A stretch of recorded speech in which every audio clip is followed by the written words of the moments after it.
Hello, welcome to our presentation on barriers to accessing information. As undergraduate students, it is important for you all to know that having access to information is essential. Why? Because information is valuable. According to the Framework for Information Literacy for Higher Education, adopted by the Association of College and Research Libraries in 2016, information contains several dimensions of value, including as a commodity, as a means of education, as a means to influence, and as a means of negotiating and understanding the world. Moreover, students in higher education especially benefit from having access to information, as they are expected to develop and enhance their information literacy skills. The ACRL defines information literacy as the set of integrated abilities encompassing the reflective discovery of information, the understanding of how information is produced and valued, and the use of information in creating new knowledge and participating ethically in communities of learning. And of course, developing any of these skills would be practically impossible without first having the proper access to information. Unfortunately, barriers to accessing information exist. These barriers work in preventing the development of information literacy skills. Reducing the barriers is especially important in reaching incoming undergrad students. If students don't have the information literacy skills needed to accurately evaluate the resources they find, their research, their learning, and their overall education will suffer. According to the ACRL, learners who are developing their information literate abilities effectively recognize issues of access or lack of access to information sources. Therefore, in order to develop your own information literacy skills, you all must be aware of existing barriers and always keep them in mind when attempting to access information. With that said, can anyone think of possible barriers that prevent students from effectively accessing information? If anyone needs a hint, it may be helpful to think about where you access your information, if anyone else can access it, and if it's free.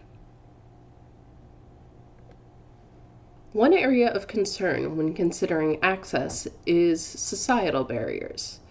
This is a relatively broad category that can take on many forms. On a large scale, there are significant barriers in publishing that leave a number of voices underrepresented in print or digital resources. This can make it more difficult to locate information created from the perspective of members of marginalized communities. We can see evidence of this on an international level, with most online content being produced by the global north, and typically from the westernized perspective. These barriers can prevent us from exploring diverse worldviews and understanding the first-hand perspectives provided by international scholarship. Another major societal barrier is equitable access to materials for people with disabilities.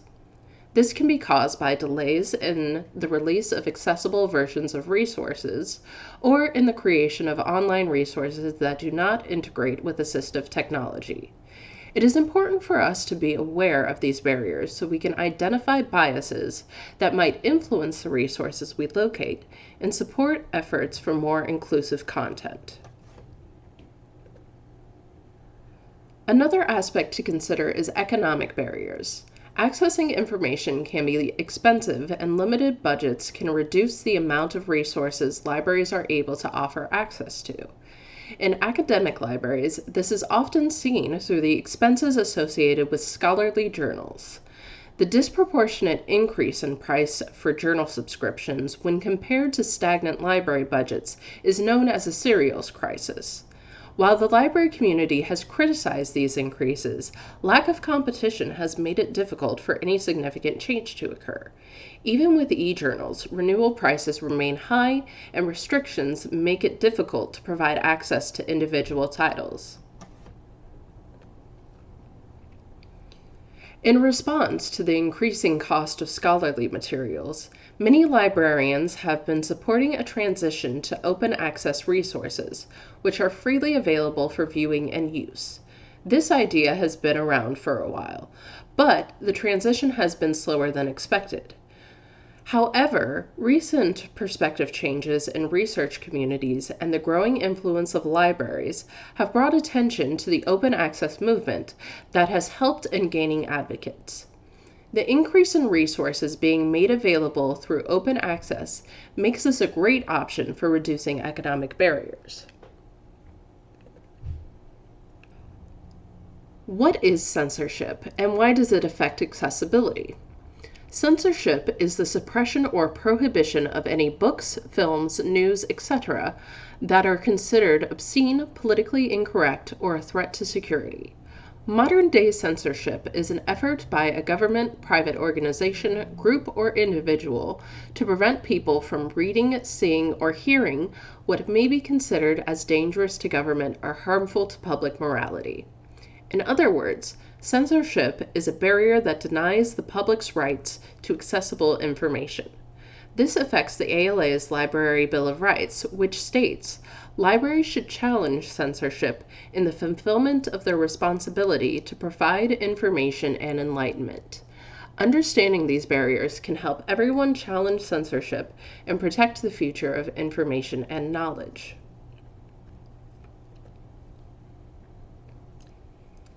Statistics show book bans are growing each year.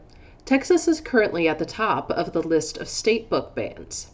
The main targets of book bans are books and resources that involve those who are part of the LGBTQIA+ community, or stories of people who are Black, Indigenous, or persons of color. Taking these books off the shelves has detrimental effects on communities because it allows for more sexism and racism. Being barred from this information is a direct violation of another Library Bill of Rights. Libraries should provide materials and information presenting all points of view on current and historical issues. Materials should not be prescribed or removed because of partisan or doctrinal disapproval. Taking away these materials also allows these groups of people to be completely underrepresented. Underrepresentation impairs our need for information and the acquisition of knowledge. The acquisition of knowledge furthers education, information, and literacy.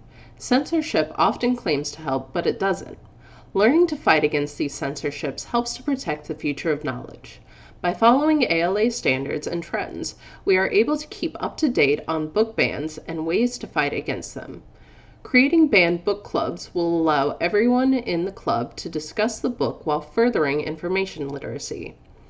Some peaceful protests include reading banned books outside of school and our town leadership meetings, where a large amount of these books are banned. Going into libraries and specifically asking for information allows librarians to track the need for these materials and report a status quo, which will help push town and state officials to see what they are doing isn't helping and pushing information literacy further back instead of forward. There are organizations that help to lead the fight against book bans, like Unite Against Book Bans. An organization like this will have lists of banned books, petitions, donation links, and list of partners in the fight. As kids, we learned that knowledge is power, and that's something we shouldn't forget. In conclusion, we hope this presentation has helped you understand that access to information is essential, especially for students, as it allows them to effectively develop information literacy skills. It's important to remember that there are various societal and economic barriers that can hinder information accessibility. Open access resources are one valuable method of overcoming economic barriers, but they are still in the process of growing support. Censorship is another barrier that needs to be overcome. While open access allows for growth, censorship stunts it. However, there are ways to fight against it and to further the development of information literacy skills. Thank you for joining our presentation. The following references were used in the creation of this presentation.